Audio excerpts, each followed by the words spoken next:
couple development is much better than personal development. But if you fail, you're falling off the wagon. The long-term fix is not to just focus on their self. 1,600 plus interviews of business owners, but they want their children to be better versions of them. I don't think anybody goes to work and think, I'm going to be a workaholic today. Yay! At one point, I realized that I got into business to help provide a great living for my family, only to realize that I was spending more time doing that than actually being with them. And it broke me. You've heard of personal development, but maybe not couple development. Travis Parry, he is the author of Marry and Grow Rich. Travis, what is the one thing that made a big difference to you and one thing you share? So I chased systems and I try to understand systems. The most important system in the world is the family system. I call it couple development. Couple development is much better than personal development. Personal development's great, but if you fail, you're falling off the wagon.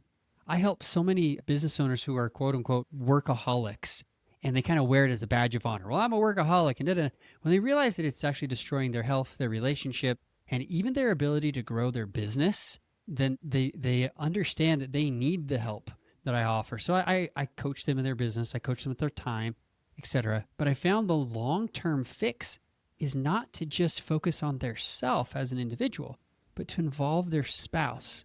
Once I involve the spouse, then I know that long-term, that individual is going to be less likely to fall off the wagon because he has support, he has accountability, he has help at home to not be a workaholic.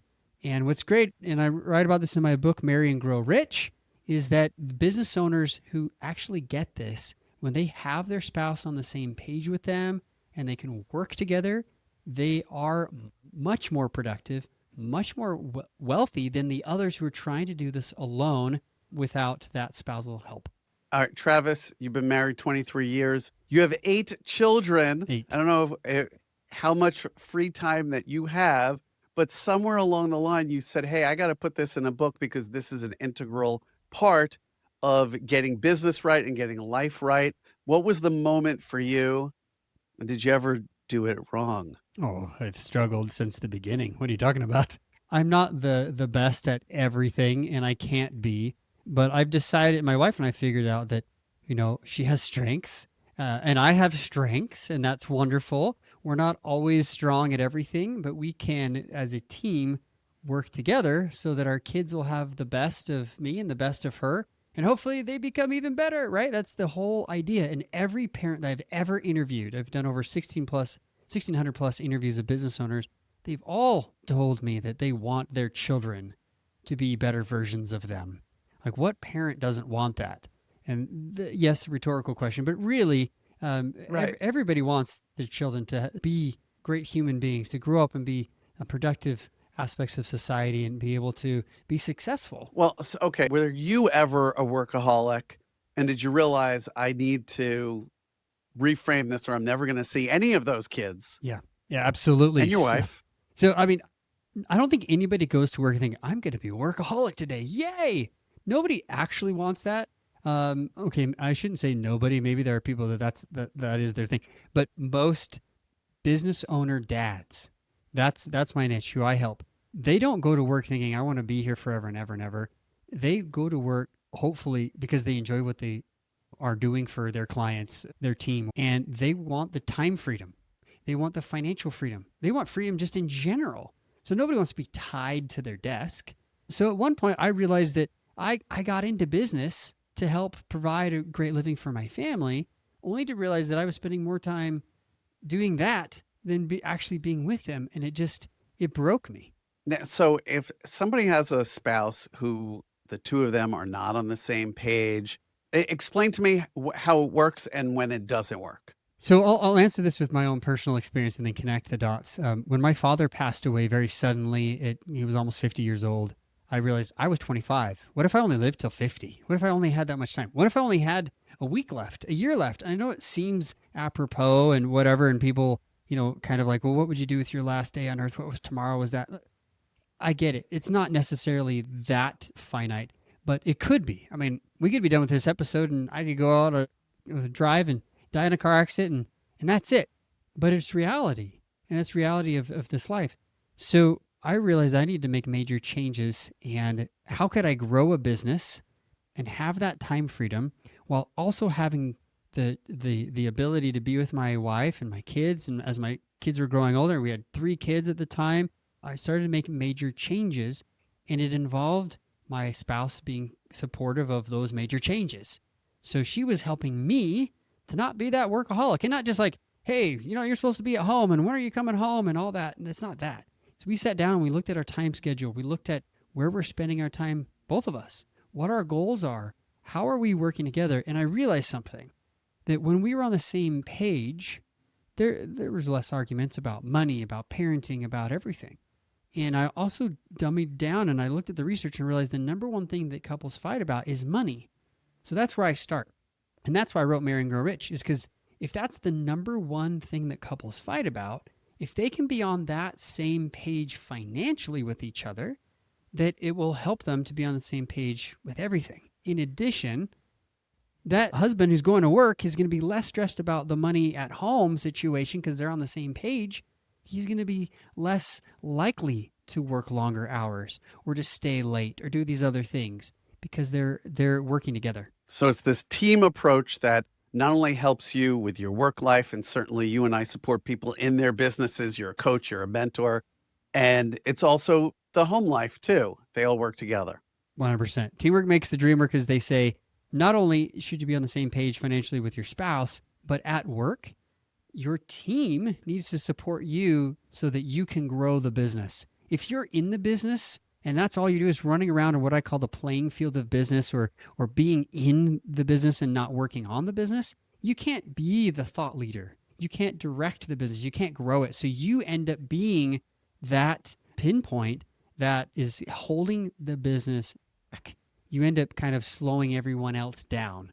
And so I help train business owners to get off the field, and the people at work, your team, as you grow them, as you help them, they should be helping you, supporting you to spend less time working in the business and working more on the business. What does that look like? Well, it looks less like calling you on after hours and emailing you and bugging you, like having actual SOPs in place, standard operating procedures in place, manuals, trainings, all of the things so that they can be successful. I'm going to share with you, before I was working for myself and went into business, I had a traditional job. I was a TV producer, and we had our first son, who's now 24 years old. And I would race home from New York City. And at one point, I even had a 2-hour commute. And I'd come home after working 12-hour days, and little baby, Sky is his name, was asleep. And I remember it was devastating. I just wanted to play with my new little baby, and it was and made me sad. I realized, what kind of life is this going to be if I'm working, I don't ever get to be with my family? Like, what was the whole point? And, and who knows when we die, and if who even knows what happens next? So I was able to make that change. I didn't have your book. That's what I liked about your book, that it's about having that partnership. I guess I figured some of it out the long, hard way. Yeah. A little speed round with some of the other interesting takeaways. You don't have to give away every last thing. Sure. But some interesting golden nuggets from the book. Again, this isn't for everyone. There are some people who really just want to be workaholics. They don't really care about their family or their health or their relationship with God. They're not going to care about this. They don't care what balance is about. There are those types out there. I've interviewed over 1,600 business owners from, I call them type 2s. They throw their balance out the window. They say, I'm just going to grow the business. I don't really care. Okay. The problem is, if they ever do want to get back, they're going to find they're going to have a lot of makeup to do with that relationship, and it may be broken. They're going to find that their health, it might be irreparable, some of the damage they've done sitting at a desk and never moving, right? So wherever you're at, if you are a type 2, make that change now. Decide today. Type 1s, well, they're afraid to actually grow their business because they feel like they have such great balance in their life.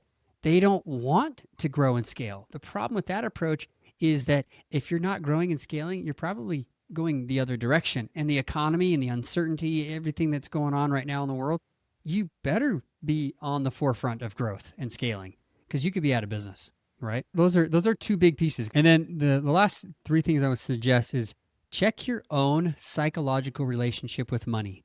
Are you in abundance or are you in scarcity? Okay. And why? Why are you? Is it your parents, your experiences you've had in your life? Because your psychological difference with your spouse is huge. 2 is communicate about those with your spouse. Now that you know the differences, why are you like that? And how does that affect how you communicate about money together? And the last one is be a thought leader. If you're a business owner, you have to be a thought leader to get off the field. You become a thought leader by writing a book, being on podcasts, being a speaker, writing blogs, whatever it is to get out there and become a thought leader. That's what you need to be doing, what we're doing right now. I love it. And our relationship with money, very important. I might have one relationship with money. My spouse might have a different relationship with money. And in the book, I think you talk about how to bridge the gap. Yes. Yeah. And the big piece here is understanding why you value money or disvalue money. A lot of people have what we find as 4 different types of money types.